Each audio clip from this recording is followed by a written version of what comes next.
Mark had grown used to the silence of his life. It wrapped around him like an old, heavy blanket, comforting in its familiarity but suffocating in its weight.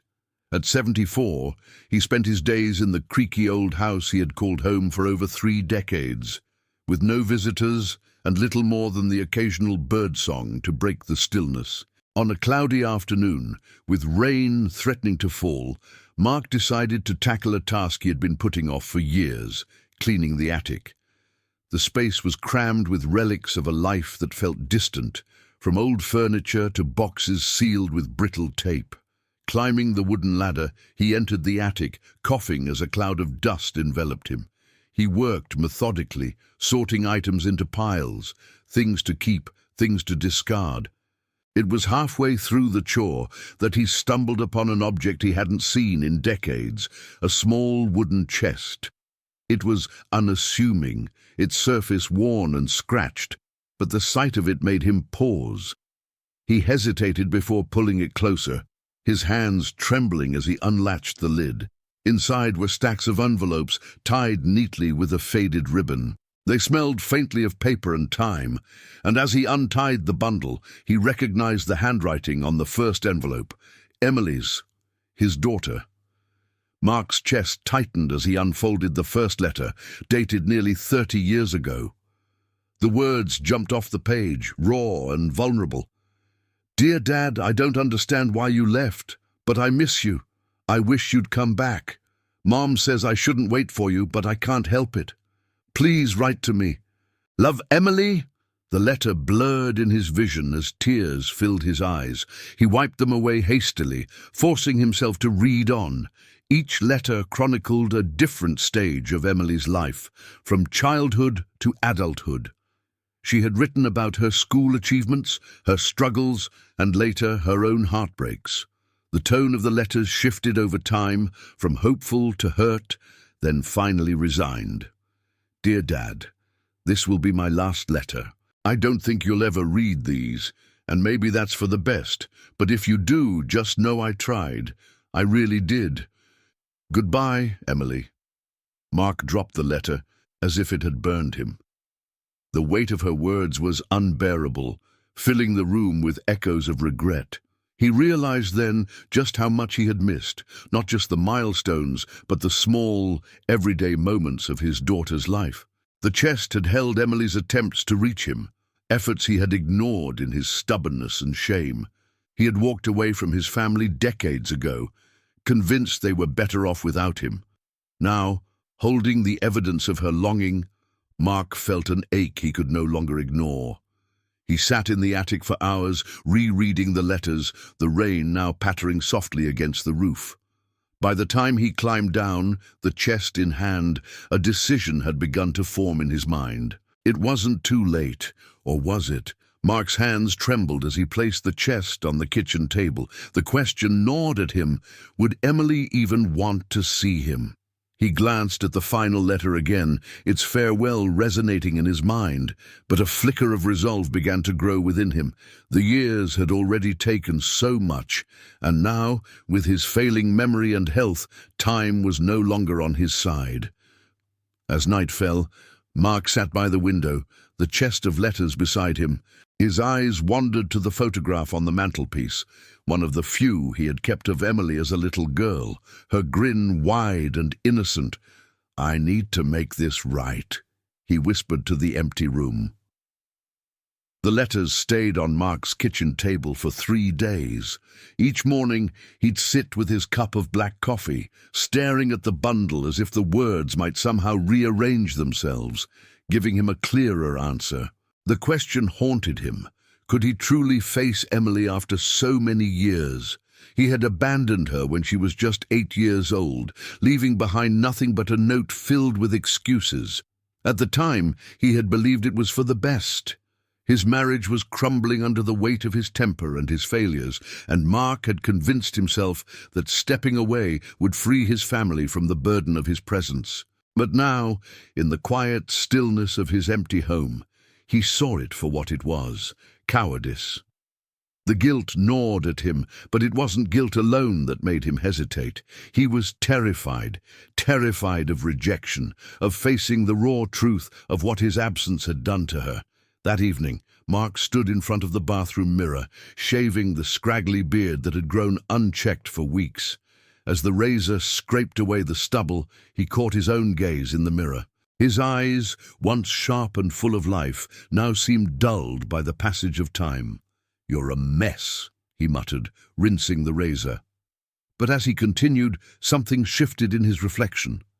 Beneath the weathered face, he saw the faintest glimmer of determination. Emily's letters had stirred something long dormant, a sense of duty, a need to make amends, however late it might be. The next morning, Mark woke with a sense of purpose he hadn't felt in years. He spent hours going through the house, packing a small suitcase with essentials.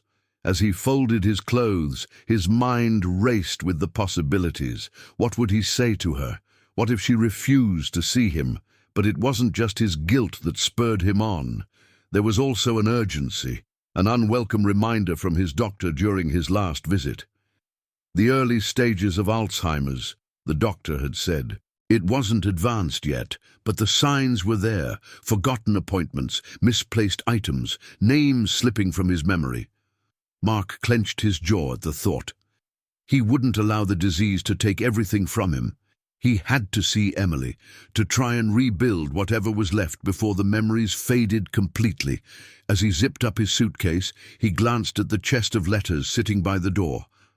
He considered taking it with him, but decided against it. The words in those letters had brought him this far. Now it was time for him to speak for himself.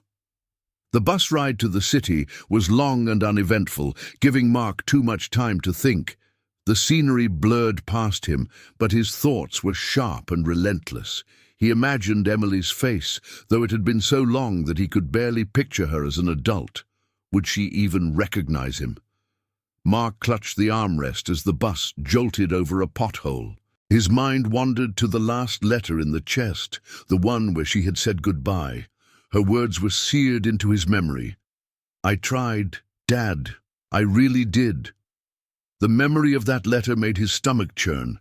He knew he couldn't erase the past, but perhaps he could show her that he hadn't stopped caring, not completely. The bus arrived at the terminal in the early evening. The city bathed in the soft glow of streetlights. Mark stepped off, his legs stiff from the long journey. The bustling noise of the city was jarring after the quiet of his rural life, but he didn't let it distract him. With his suitcase in hand, he hailed a taxi and gave the driver the address he had found in an old phone book. As the car wound through the streets, Mark's resolve wavered. His palms grew clammy, and he found himself rehearsing 1,000 apologies in his mind, each one feeling inadequate. When the car pulled up in front of a modest house on a quiet street, Mark's heart began to pound. He paid the driver and stepped out, his suitcase feeling heavier than it should. The porch light was on, casting a warm glow over the front steps. Mark stood there for a long moment, staring at the door. The courage that had brought him this far felt as though it might abandon him. His hand hovered over the doorbell, trembling. But then he remembered the photograph of Emily as a child, the one with her wide, innocent smile. He had failed her once. He wouldn't fail her again. With a deep breath, Mark pressed the doorbell. The chime of the doorbell echoed in Mark's ears, each second stretching into an eternity. His heart raced as he braced himself for the inevitable moment when the door would open, or wouldn't. He waited. Footsteps approached, muffled against the hardwood floor. The door creaked open, revealing a woman with a tired but composed expression. She had chestnut hair tied loosely at her nape, and a face marked by faint lines of worry and time. "Can I help you?" she asked cautiously. Mark opened his mouth, but no sound came out at first. He cleared his throat, fumbling for the words he had rehearsed. "Emily, it's me," he said finally, his voice hoarse. "It's your father." Emily stared at him, her expression unreadable. Her hand remained on the edge of the door, as if she were weighing whether to close it. "You have some nerve showing up here," she said, her tone cold but controlled. "I know," Mark replied, lowering his gaze. "I know I don't deserve this, but I had to come. You what? Suddenly decided to remember I exist," she snapped, cutting him off. The words were sharp, but her voice wavered. "You left us, Dad. You walked away, and now you think you can just show up after all these years." Mark swallowed hard, the weight of her anger pressing on him. "I don't expect you to forgive me. I wanted to see you, to explain." Emily's lips tightened, and for a moment Mark thought she might slam the door. But then a small voice called from inside the house. "Mom, who's there?" Emily turned her head, her expression softening as a young boy appeared in the hallway. He was about 10, with bright eyes that seemed to take in everything at once. "It's nobody, Ethan," Emily said quickly, stepping in front of Mark. Mark's heart sank, but before he could respond, Ethan peered around his mother, his gaze locking onto the stranger on the porch. "Who's he?" Ethan asked, curiosity evident in his tone. Emily hesitated, glancing back at Mark with a look of warning. She let out a resigned sigh and stepped aside. "This is your grandfather," she said reluctantly. The word hit Mark like a blow and a balm all at once. He looked at Ethan, his eyes softening. "Hello, Ethan," he said gently. The boy tilted his head, studying Mark for a moment before smiling hesitantly. "Hi," he said simply. Emily's voice cut through the moment. "You can come inside," she said curtly, "but don't expect this to be a warm welcome." Mark nodded, stepping into the house with a mix of gratitude and apprehension. The living room was modest but inviting, with family photos lining the shelves and the faint scent of lavender in the air. Mark's eyes scanned the pictures, lingering on one of Emily and Ethan at the beach. Emily caught him looking and crossed her arms defensively. "Say what you need to say," she said, her voice firm. Mark sat on the edge of the sofa, his hands clasped tightly. "I don't even know where to start," he admitted. "I've spent so many years telling myself that you were better off without me, but I was wrong, Emily. I see that now. I was scared and selfish, and I made the worst mistake of my life by leaving." Emily's eyes narrowed. "And it took you 30 years to figure that out." Mark winced but nodded. "I thought about you every day," he said softly. "I kept every picture, every memory, and then I found your letters." Emily's posture stiffened. "My letters?" Mark hesitated. "You wrote to me for years, and I never had the courage to read them. Until now." He reached into his pocket and pulled out a folded piece of paper, the last letter she had written. "This one.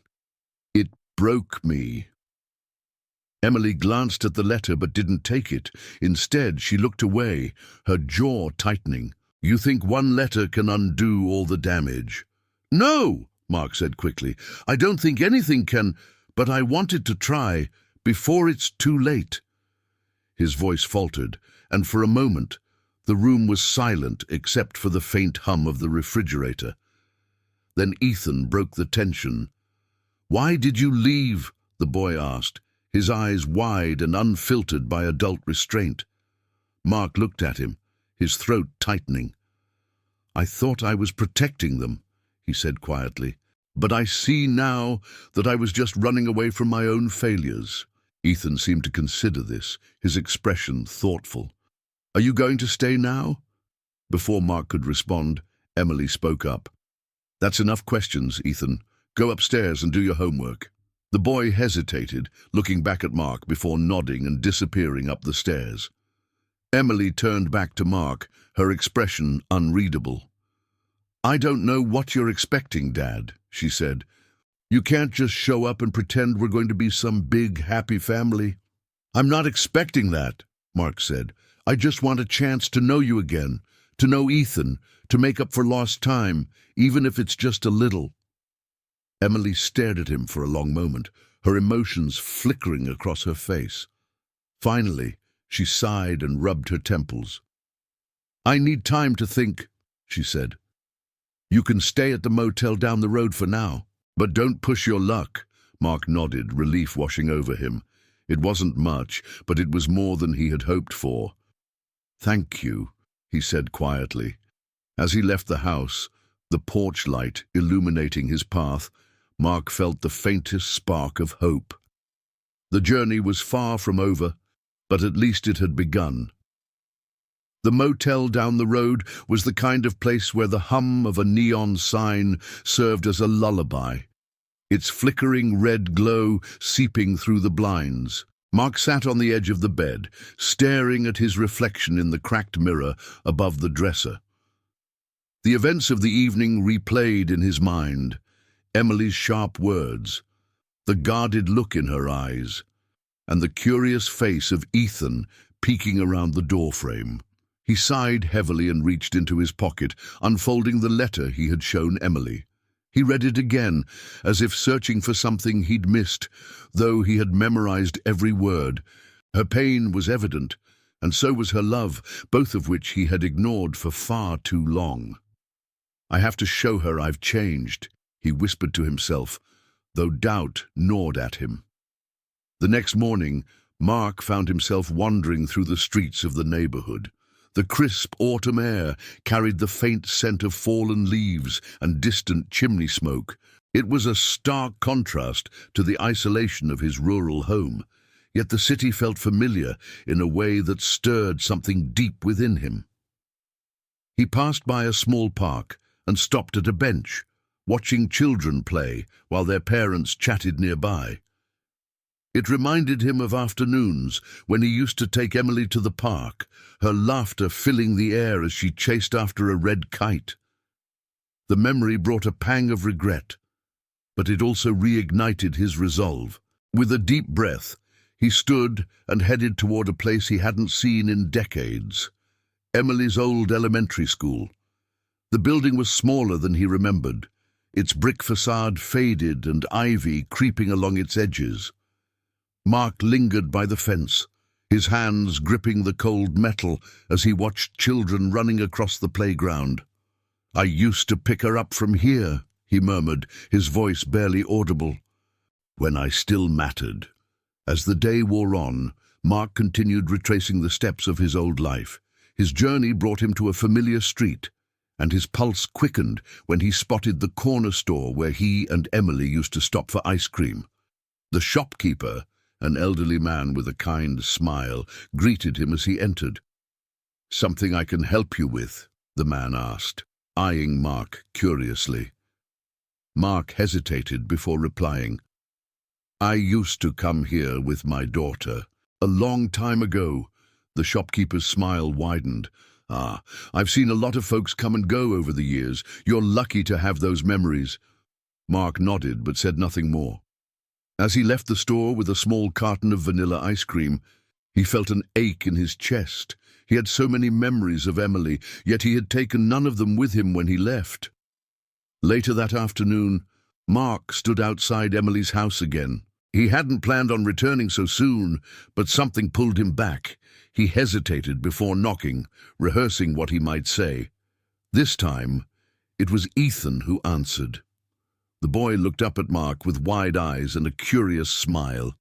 "Hi, Grandpa," he said cheerfully, as if the strained conversation from the previous night hadn't happened. Mark smiled warmly, crouching slightly to meet Ethan's gaze. "Hi, Ethan. Is your mom home?" Ethan nodded, stepping aside to let Mark in. Emily appeared moments later, her expression a mix of surprise and annoyance.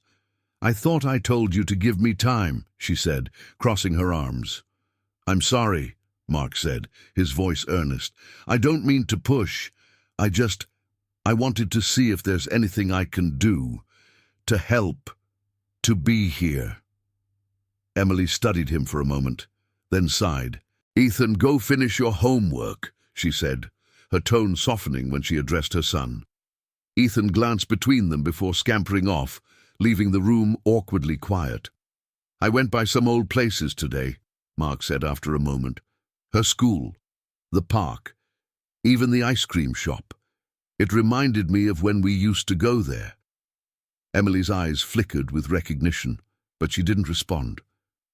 I know I can't make up for everything I missed, he continued, but I want to try, Emily. I don't have much time left, and I don't want to waste what I do have. Her gaze hardened slightly. What do you mean, not much time? Mark hesitated, then took a deep breath. I've been diagnosed with early-stage Alzheimer's. It's not bad yet, but it's going to get worse. That's why I'm here. I don't want to lose you again before I lose myself. Emily's face softened, but she quickly masked her emotion. That doesn't excuse what you did, she said quietly. I know, Mark replied, and I'm not asking for excuses. I just want the chance to show you that I'm not the same man I was back then. Emily looked away, her jaw tight as she processed his words. Finally, she said, I'm not ready to forgive you, Dad, but I'll think about it. Mark nodded, relief mingling with lingering uncertainty. That's all I can ask. As he left the house once more, he glanced back at the window where Ethan was watching. The boy waved, and Mark smiled despite the heaviness in his heart. The following day, Mark spent hours pacing in his small motel room, unable to shake the feeling that his visit with Emily the night before had opened a door, one he was still afraid to step through. Her hesitation, her guarded tone, and even her promise to think about reconciliation all swirled in his mind. He knew that nothing could be rushed, but the weight of time pressed on him like an anchor. By mid-afternoon, he decided to take a walk to clear his thoughts.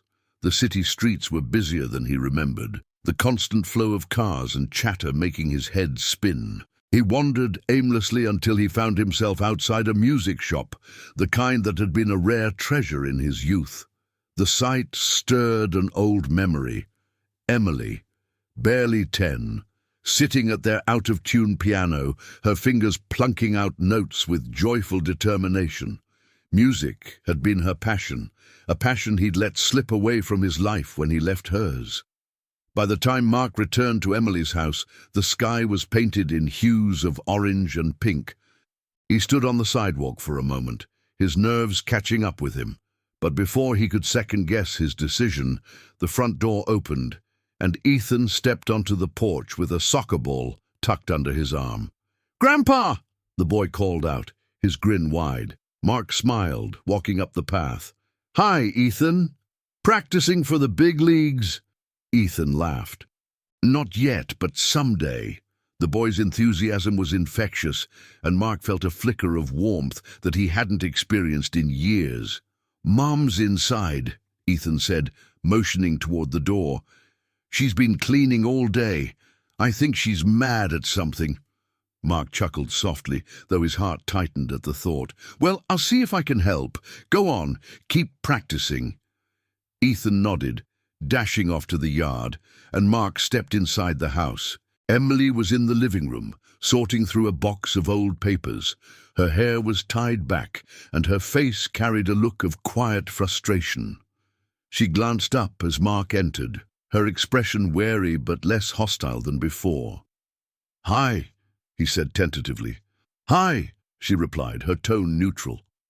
Mark cleared his throat, unsure how to begin. "I was out walking today, found a music shop downtown. It made me think of you, how much you used to love playing piano." Emily paused, a flicker of surprise crossing her face. "I haven't touched a piano in years," she admitted. "You were good," Mark said, his voice soft. "Really good. I remember that recital you played when you were 10, the one where you wore that red dress." Emily's lips twitched in the faintest hint of a smile before her expression hardened again. "That was a long time ago, Dad," Mark nodded, stepping carefully. "It doesn't have to be just a memory." Emily looked at him, her eyes searching his face as if trying to gauge his sincerity. Finally, she sighed and gestured to the box she had been sorting. "Since you're here, you might as well help." Mark hesitated, then crouched down beside her. The box was filled with papers, photographs, and other mementos of a life he had missed.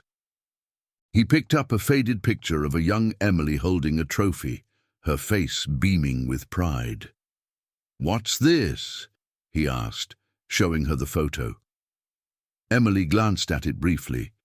"First place in the regional science fair," she said. "7th grade." Mark's stomach sank. He had no memory of it, not because he had forgotten, but because he hadn't been there. "I should have been there," he murmured. Emily's hand stilled on a stack of papers. She looked at him, her expression softening for the first time. "You weren't," she said, her tone devoid of accusation, "but I got through it." Mark nodded, his throat tightening. "You shouldn't have had to." As the evening stretched on, the air between them began to thaw. They worked side by side, sorting through the remnants of a fractured past. Mark found himself listening intently as Emily spoke about her life, her career, her struggles as a single mother, and the dreams she had put on hold. He didn't offer excuses or explanations. Instead, he listened, absorbing her words like a lifeline. By the time they finished, the tension that had hung over them earlier had dissipated, replaced by a tentative sense of understanding. "You can stay for dinner," Emily said suddenly, breaking the silence. Mark blinked, caught off guard. "Are you sure?" She shrugged. "Ethan will like it." Mark smiled, gratitude welling up in his chest. "I'd like that." Dinner was simple, spaghetti and garlic bread, but to Mark it felt like a feast. He sat across from Ethan, who peppered him with questions about his life on the farm. Emily watched quietly, occasionally chiming in, and for the first time, the house felt like a home. After dinner, Ethan dragged Mark into the living room, insisting on showing him a trick with his soccer ball. Emily sat on the couch, her arms crossed but her expression softer than before. As Ethan demonstrated his moves, Mark caught Emily's eye. "Thank you," he said quietly. "For what?" "For letting me be here, for giving me a chance." Emily hesitated, then nodded. "We'll see how it goes," she said. Mark smiled, feeling a flicker of hope take root. That night, as he returned to the motel, Mark felt a strange sense of peace. It wasn't a resolution, not yet, but it was a beginning, and that was more than he could have asked for. The days that followed settled into an unexpected rhythm. Mark found himself returning to Emily's house almost daily, though always at her discretion. The tension between them still lingered, but each visit felt a little less fraught, like the first cracks in an icy surface thawing under sunlight. Ethan had taken to Mark quickly, his curiosity about his grandfather fueling long conversations. He peppered Mark with questions about the farm, the animals, and the old tractor that Mark had always complained about but secretly loved. The boy's unfiltered joy brought a lightness to the house that neither Mark nor Emily could deny. On one crisp afternoon, Mark arrived to find Ethan playing in the front yard. The boy grinned as he waved Mark over, holding up a soccer ball. "Grandpa, come play." Mark hesitated, unsure if his creaky knees could handle running around. But Ethan's enthusiasm was infectious, and soon Mark found himself in the middle of a makeshift game. They laughed as Ethan dribbled circles around him, Mark making exaggerated dives to block the ball. From the porch, Emily watched the scene unfold. Her arms were crossed, but her expression was softer than Mark had ever seen it. As Ethan scored another goal, Emily called out, "Don't let him fool you, Dad. He's been practicing that move for weeks." Mark laughed, brushing dirt from his pants. "I think I've been set up." Ethan's giggles rang out as he ran back inside, leaving Mark and Emily alone in the yard. "You're good with him," Emily said after a moment, her tone thoughtful. Mark shrugged. "He makes it easy." He paused, his voice softening. "You've done a wonderful job with him, Emily." "He's a great kid." Emily's lips quirked into a faint smile. "Thanks," she said. That evening, Emily invited Mark to stay for dinner again, This time, the atmosphere at the table was lighter, the conversation flowing more easily. Ethan chatted about his favorite subjects in school, and Emily shared small anecdotes about her work. Mark listened intently, grateful for every detail. After the meal, as Ethan worked on a puzzle in the living room, Mark found himself alone with Emily in the kitchen. She was washing dishes, and he stepped beside her to dry them, a simple act that felt monumental in its normalcy. "I've been thinking," Emily began, her eyes fixed on the soapy water, "about what you said the other night, about your diagnosis." Mark swallowed hard. "I didn't mean to burden you with that. I thought you should know." Emily nodded, her hands pausing for a moment. "I appreciate your honesty. It's just a lot to process." "I understand," Mark said quietly. She turned to face him, her expression conflicted. "I'm still angry, Dad. Angry that you left. Angry that you missed so much. But—" She hesitated, her voice softening. "I see you trying. And I think maybe it's time I start trying too." Mark's breath caught. "You don't know how much that means to me, Emily." "I'm not saying it's going to be easy," she warned. "But Ethan seems to like having you around. And I—" She trailed off, her gaze dropping. "I think I do too." For the first time in years, Mark felt a glimmer of hope, not just for himself, but for their fractured relationship. The next day, Mark arrived at the house with a surprise for Ethan. In his hands was a small, carved wooden horse, a piece he had whittled years ago but never finished. "This was supposed to be yours when you were a kid," Mark told Emily, holding it out to her. "I never got around to giving it to you. I thought Ethan might like it now." Emily took the carving, her fingers tracing the intricate details. Her eyes glistened as she handed it to Ethan, who beamed with excitement. "Did you make this, Grandpa?" Ethan asked, turning the horse over in his hands. "I did," Mark said, smiling. "But I think it's better in your hands now." Ethan grinned and ran off to show the horse to his friends, leaving Mark and Emily alone once again. "It's beautiful," Emily said softly. "It was meant for you," Mark replied. "But I'm glad he likes it too." Emily nodded, her gaze lingering on the carving. "You really are trying, aren't you?" "I am," Mark said earnestly. "For you, for Ethan, for whatever time I have left." In the weeks that followed, Mark's presence became a steady part of Emily and Ethan's lives. He helped Ethan with school projects, cooked dinners, and even fixed a wobbly table that had been bothering Emily for months. Though the road was far from smooth, each shared moment brought them closer. Emily began to lower her guard, letting small glimpses of her warmth and humor shine through. And while Mark still wrestled with the weight of his past mistakes, he found solace in the laughter and connection slowly returning to their home. One evening, as Mark sat on the porch with Emily, the air crisp and filled with the scent of pine, she turned to him with a thoughtful expression. "You know, I used to think I didn't need you anymore," she admitted, "that I was fine on my own." Mark looked at her, his chest tightening. "And now," Emily sighed, a faint smile tugging at her lips, "now I think maybe it's okay to need people sometimes." Mark reached out, covering her hand with his. "I'm here now, Emily, for as long as you'll let me be." She didn't pull away. It was a quiet evening when the cracks in Mark's fragile world appeared. He was sitting at the dining table with Ethan, helping the boy assemble a new jigsaw puzzle. Emily was in the kitchen, humming faintly as she cooked dinner, the smell of roasted vegetables filling the air. For the first time, Mark felt like he was part of something, a family, a purpose. But as he stared at the puzzle pieces, their shapes blurred. A strange fog crept into his mind, and he couldn't remember which piece he was supposed to place next. "Grandpa!" Ethan's voice broke through the haze. "You okay?" Mark blinked, forcing a smile. "I'm fine, kiddo. Just got a little distracted." But the truth was harder to ignore. The fog was becoming more frequent, the gaps in his memory more pronounced. Later that night, as Mark helped clear the table, he dropped a glass. It shattered on the floor, startling both Emily and Ethan. "Dad, are you all right?" Emily asked, concern etched on her face.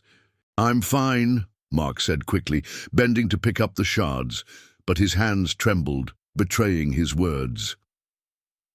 Emily knelt beside him, gently taking the larger pieces from his shaking grip. "You're not fine," she said quietly. Mark sat back on his heels, letting out a long breath. "It's getting worse," he admitted. "The memory lapses, the confusion. I've been trying to hide it, but I can't anymore." Emily's eyes softened, her anger replaced by something quieter, an understanding that came from years of facing challenges on her own. "What does the doctor say?" she asked. "They can't stop it," Mark said. "Just slow it down." He hesitated before adding, "That's why I came back. I don't want to lose what's left without trying to fix things with you." Emily's hand rested on his shoulder, her touch light but grounding. "You don't have to face this alone, Dad," she said. Her words hit him harder than he expected. He had spent so much of his life running from others, isolating himself in his guilt and fear.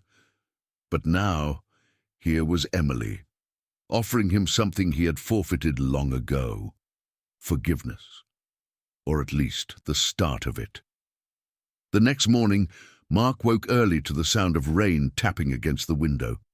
He sat by the small table in the motel room, staring out at the grey sky. The night's conversation with Emily replayed in his mind. He had spent weeks rebuilding their relationship, but now, with the weight of his diagnosis pressing on him, he wondered if his efforts would be enough. Emily had invited him to stay the day, and when Mark arrived at the house, he found her sitting at the piano, a relic from her childhood that had been collecting dust in the corner. She ran her fingers over the keys, testing their sound. "I can't remember the last time I played," she said without looking up. Mark hesitated before stepping closer. "You should. It was always your gift." Emily pressed a key, then another, until a familiar melody began to emerge. It was a song she had played at her first recital, and as the notes filled the room, Mark felt a lump rise in his throat. "You still remember," he said softly. "Some things you don't forget," Emily replied, her voice tinged with nostalgia. She glanced at him, her expression unreadable. "Sit down, Dad. Let's see if you remember." Mark hesitated, then took the seat beside her. His fingers hovered over the keys, shaky and uncertain. But as Emily guided him through the notes, the melody began to take shape. For a moment, the weight of the years melted away, leaving only the music and the faint smile on Emily's face. The day ended with a quiet dinner. Mark's exhaustion was evident, but so was his contentment. As he prepared to leave for the motel, Emily stopped him at the door. "Why don't you stay here tonight?" she asked. Mark blinked, caught off guard. "Are you sure?" Emily nodded. "Ethan would like it. And so would I." Mark's voice caught as he replied, "Thank you, Emily. That means more than I can say." That night, as he lay on the couch in the living room, Mark felt a peace he hadn't known in years. It wasn't perfect. There was still so much to mend, so many scars to heal, but for the first time, he felt like he had truly come home. Morning light poured through the curtains as Mark stirred awake on the living room couch. The familiar sound of Ethan's laughter carried from the kitchen, mingling with the soft clatter of dishes. For a moment, he allowed himself to simply exist in the warmth of it, the sounds of a life he had been absent from for so long. He stretched slowly, his joints stiff but his heart lighter than it had been in years. When he entered the kitchen, Emily looked up from the stove, her expression somewhere between surprise and acceptance. "Coffee's fresh," she said, motioning toward the pot. "Thank you," Mark replied, pouring himself a cup. He sat at the table, watching as Ethan munched on a piece of toast, his eyes bright with the boundless energy of youth. "Grandpa," Ethan said, his tone conspiratorial. "I figured out the last piece of the puzzle we were working on. You were putting it in upside down." Mark chuckled, shaking his head. "You caught me. My eyes must be playing tricks on me." Emily sat down across from him, her expression softening as she watched the easy exchange between her father and her son.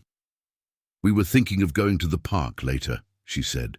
"Would you like to join us?"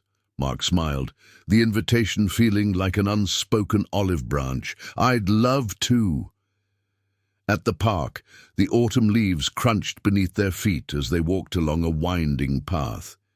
Ethan ran ahead, his laughter echoing through the crisp air as he kicked his soccer ball.